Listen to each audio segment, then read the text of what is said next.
Good morning, everybody. Thank you for being here. I appreciate the attention to this matter. I know folks have wanted to talk to Todd and Savannah, so they're here to do that. I'm going to let them introduce themselves and tell a few words. We'll take questions after. How are you guys? Good. We woke up today and they were still at home. So it's honestly felt like such a dream to have them at home. And I'm just so grateful, obviously, to President Trump, the administration, Alice Johnson, just everyone within the pardons office. Alice obviously came on my podcast a year and a half ago, I think, before she ever even got the role. And what I respect about her is she's not in the art of giving favors. Neither is President Trump. And when she got the role, she looked into our case. They saw the injustices. The media loves to run with this $30 million scheme without doing the research to look into the documents. And there was no $30 million scheme. But I just appreciate the administration looking into it and seeing the faults within our case, the corruption, and just the weaponization of the DOJ. So we are just so excited and moving forward.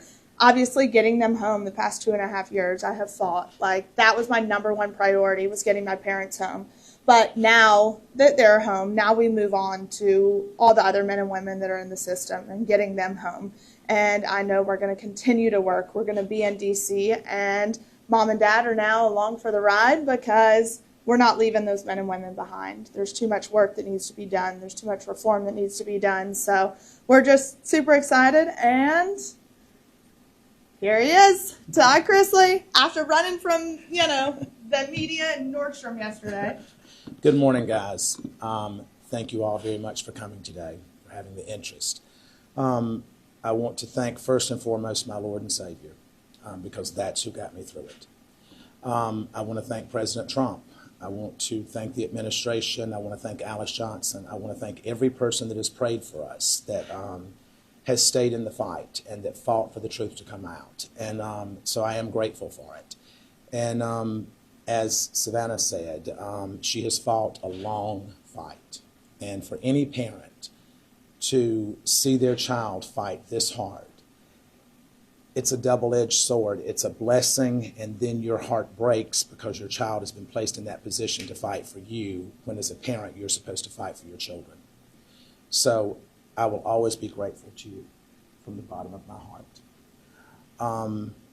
We've had wonderful legal representation, maybe not in the first go-round, but certainly when you picked up. And we're certainly grateful to you, Alex, and to you. This is the better-looking version of our team. So, we're grateful for everything that has happened thus far, and as bad as this experience has been, there's also been a lot of blessings to come from it. I have met some wonderful men. I have listened to some horrific stories about things that have gone on in our system. And whether you believe it or not, because I was you at some point, even though this pardon has happened, I still was convicted of something that I did not do. It could be you. It could be you. It could be any of you.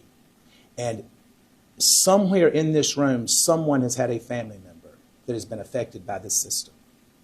So I understand the shame that's around it, but I refuse to feed into that, because shame is like a cancer that just spreads, and I have no shame.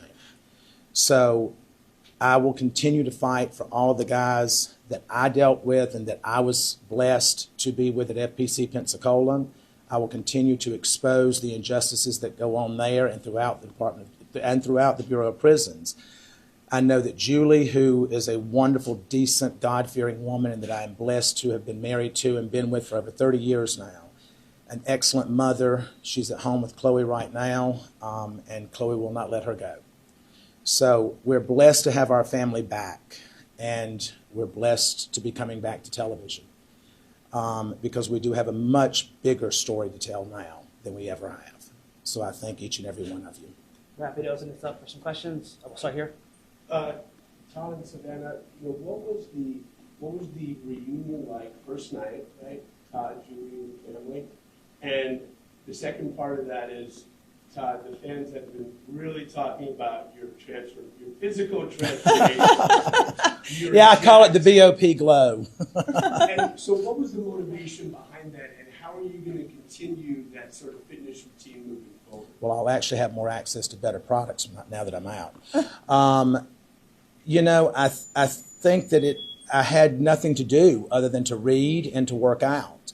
And so I worked out every morning at 10:45 until 12 with my buddies there, and I read, and my walk with Christ became deeper, and I talked to my daughter every day, to Chase, to Grayson, and I was able to email with Julie every day. And so I think that for me, I haven't had the same effects that so many people leaving the prison system have had. So I'm grateful for that. Or maybe it's just all the residual Botox that never wore off. What was the reunion like, though, first night? Yes, I think for me, obviously I went to pick up my dad. And when he walked out, it was just such an overwhelming feeling, because the last time I was there, I was dropping him off and watching him walk away. So I think watching him walk towards me, I was an absolute disaster. And we left there, and it was amazing. And I FaceTimed my friend Margot, who works within the administration, and she goes, "Hold on a second." She was like, "I'm here with the president." And we got to FaceTime the president. And it was a full circle moment. I think that it was, you know, as Savannah said, she and Nick dropped me off there, and then you picked me up. It was, I don't even know that I felt like that it was real at that moment. And I woke up the first morning, and I was looking around, I'm like, this is really real. I'm home. So I was grateful for our family to be all back in the same room, to be together, to share a meal together, to pray together, and to know that we're still in the fight together. Question second row. Mr. Chrisley, do you have any remorse for the actions that led to your evictions? Oh, you must be CNN. Do I have any remorse? I would have remorse if it was something that I did. Well, your wife did apologize last year. Well, let me explain to you how that works, if you don't mind. Yeah. You're placed in a position as a defendant to either bow down and kiss the ass of the Department of Justice and accept responsibility for things that you did not do in order to avoid a stronger sentence. And the corruption that went on in our case is going to continue to unfold, and Alex is going to continue to give each and every one of you the evidence that as it comes in. Next question. You haven't seen your wife in so long. Hearing her voice, seeing her, what was that like? It was overwhelming. It was overwhelming. Julie and I have been together for over 30 years, and she is my best friend. We have raised our children together, a grandchild that is now my legal daughter, and we've had all the ups and downs. You know, we've gone through breast cancer together. We've gone through multiple medical procedures with her, and it was great to be home. No matter where that is, as long as she's there, it's home. Got a question up here? Hey guys, welcome home, Todd. Thank you so much. Welcome. I know this has been a big journey for you, Savannah. What is one thing that happened behind the scenes that maybe you want the public to know to understand? You want to go first? I think, obviously the biggest misconception right now is that I either paid for a pardon or slept for a pardon. That's something I would like, that's the biggest misconception right now. And if people knew the countless hours and the money and the time that I spent going to D.C., literally with not a meeting scheduled, and I just got on a plane and went and said, I'm going to be in the right room at the right time and meet the right people.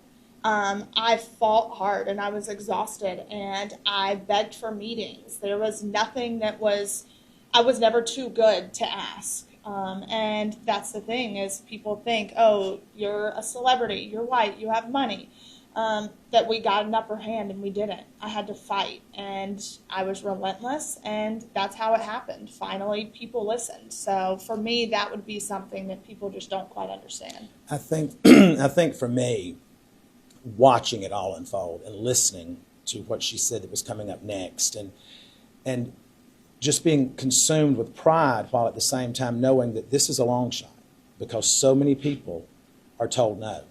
And being in the prison system, anyone that says that it's a fair shake, it's not. Because I dealt with young African American males in the prison that I was in that were not treated the same. They were denied programming. They were denied access to certain things. I was not denied that, but we know why I wasn't denied that. And so I think that that is a much bigger picture that we all as a society as a whole need to look at, that we are one.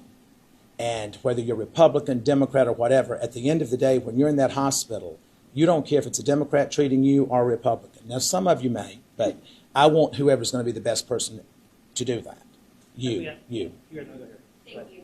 So there's no telling how many times Savannah's Instagram was refreshed yesterday with everyone looking for that glimpse of getting to see Todd. And then the first time we see you live on Instagram is in Nordstrom shopping. Can you talk about that? And then, were you hesitant at all for that to be the first glimpse of you shopping? Well, we thought through our security detail that we had beaten that and that we were good to go. And what we did not realize is that there was multiple outlets that were following us, but we had interference with the security team. And I don't know why it's that exciting to go watch me buy underwear. I mean, it's just not. But we went in to grab a few things because I have an event to go to tomorrow. And then we looked up and the people in Nordstrom's coming and said, "You need to understand that the press is here, the press is here." And so I'm like, they're just wanting this one first picture. And so I said, go live with it. I says, and that stops them. And so that's what we did. It did. We Hey. go down to the front and to the back. What do you have to say to the people who say you will only pardon because of your status? I understand it. I understand it. That's not something that you can look at and say, well, that had nothing to do with it. I don't know if it did or if it didn't, because I wasn't involved in the process. But what I can tell you is that I believe in our President of the United States, and I believe in his commitment. When he created the First Step Act, that was to help incarcerated individuals. It was not adhered to by the Department of Justice. And the entire time during the Biden administration, it was not adhered to. So to hear him say that it is now going to be adhered to and Pam Bondi is going to make sure of that, literally since Pam Bondi has stepped in, now the Bureau of Prisons have been given a directive through a new director who I have such a huge amount of faith in, William Marshall, that he is going to make sure that the First Step Act is implemented. And these men and women are going to get the credit that they're supposed to be getting. They're going to get the training and the education that they're promised. And they're going to be given a right to go back to their families in a speedier way. So I do understand that. And if that's the case, I don't know how to address the fact that if it is the case, but I'm grateful to God for whatever reason it was that we were able to obtain it. Far end first. Hi, we know you've called the National Area home for a few years, having a home in Brentwood, Philippine. What's your plans for potentially keeping life here at Nashville and in the future? We do have future plans. Nashville will always hold a very special place in our heart. But we have other plans. Do you plan to stay here? We will probably always have a presence here. I don't know that we'll be here full time. Back row. Good. No, you. So after people have been incarcerated, a lot of times they say that isolation and that feeling almost of not being able to associate with family and friends is almost for them feeling like part of the death. And then having them come back is almost like a second chance. Now that you have all this new understanding and experiences, really having that conversation with people in very different ways of life, how do you plan to use your platform and to share different messages if you do, now that you're continuing to have this TV show? This will always hold this. You can't go through what we've been through and walk away from it. I'm fortunate, so is Julie, that we never lost contact with our children. Julie and I emailed 10 times a day. And I think it's also important to understand that I was at a camp. It was the brokest child camp that you can go to. The accommodations were not great. But it, needless to say, was a camp. It was a former military base. So we had free access to walk, and we had a track and a weight pile, and we had things that we could do. But there are men there that after, I think statistically, after the first 2 years, people lose contact with their loved ones. And that I can't even imagine how that must feel. But at the same time, I think that we at this point, God has said, when you know better, you do better. And it's our job at this point to expose all of that and to try to make those men and women's lives better if we can. And that's what I plan to do. So let's take a step back and take a look forward. First of all, what were both of your first reactions to the part where you were shocked? And looking forward, tell us, your terms of television, this docuseries, can you tease what it will be like in nature, what the focus will be? Tell us about that. I mean, when I got the call, like I said, I was walking into the grocery store and I stopped in the parking lot. I was like, what do I do? I was like, okay, go back to my car. And so I sat in my car and had that phone conversation that's online with President Trump. And I was in such shock. I really didn't know what to say. I started crying. Grayson was with me and we're like, oh my God, it's happening. It's happening. And I really don't even remember driving home. Like, I was in such shock. And I then was able to talk to my parents and tell them what had happened, but it had already kind of spread like wildfire because President Trump's team posted the video and tagged it Trump Knows Best, which, I loved. But it spread like wildfire. And when they called, they're like, is this really real? Oh my, it was so hard to believe that it was actually happening. I had a staff member that came to me and said, you've just been pardoned. And I just looked at him and he says, no, really, you've been pardoned. It's in the news. And so I walked up to call her and she said, it's true, it's true. So I remember walking back from the phone and just feeling numb, not really knowing. And then after about 10 minutes, all I could think about was the guys that I was leaving behind because I had made such wonderful relationships with those men. And when I left that day, there was only 317 men at our camp, but they were lined up shouting when I was walking out. And they were saying, don't leave it, don't forget us, don't forget us. And my commitment is to them that I will never forget them. Yeah. So we had been filming, and we had just wrapped filming for all intents and purposes. And then we get the call that they had been pardoned, so we picked right back up. And we're excited because I think this new show is going to first off, it's going to give people a look into the trial and things that we went through, and we're going to set the record straight, put some documents out there. Alex is on there. But it comes full circle because we go back and then we get to the point where mom and dad are pardoned, and now we move forward with our lives. And I know for me personally, now I get to be a normal 27-year-old, almost 28. And so my goal, it's like we were talking last night, I was like, I'm traveling to 30 countries by the time I turn 30. But going to D.C. is going to be, I will be there a lot more because now I hope to work with the Federal Bureau of Prisons and Billy Marshall and help them expose the corruption because he has vowed to hold people accountable if there has been abuse and corruption to occur. So I am extremely excited for that, to work with some organizations, put bills in front of Congress, especially for women who are incarcerated. So that's kind of our goal. And then obviously they've already got all the offers rolling in, so it's going to make life so much easier. You'll see him on quite a few different shows, I have a feeling. So one more question, and then I think we're... Can Todd confirm that you will be a part now of the second portion of the series? We are. Yep. We started filming literally the night that we got home. As soon as we got home. So I think with this new series, you will see the first time he and mom see each other for the first time. Last question. Let her have this question. So I understand you're saying you were wrongfully convicted and that information will come out. But my question is, so, it was under the first Trump administration when the investigation happened and the charges, so how can it be political? Well, if you will look at the individuals that prosecuted this case and that lied to the courts, and these prosecutors are no longer with the U.S. Attorney's Office. Tommy Krepp left and is now at the FDIC. Annalise Peters, she is now with Meta. You don't go to Meta and give up a career as a prosecutor. That's not what you do. You don't go to the graveyard of the FDIC when you're trying to build a career as a defense attorney. So I also think it's very important to note that it took 7 years to issue a formal indictment. Exactly.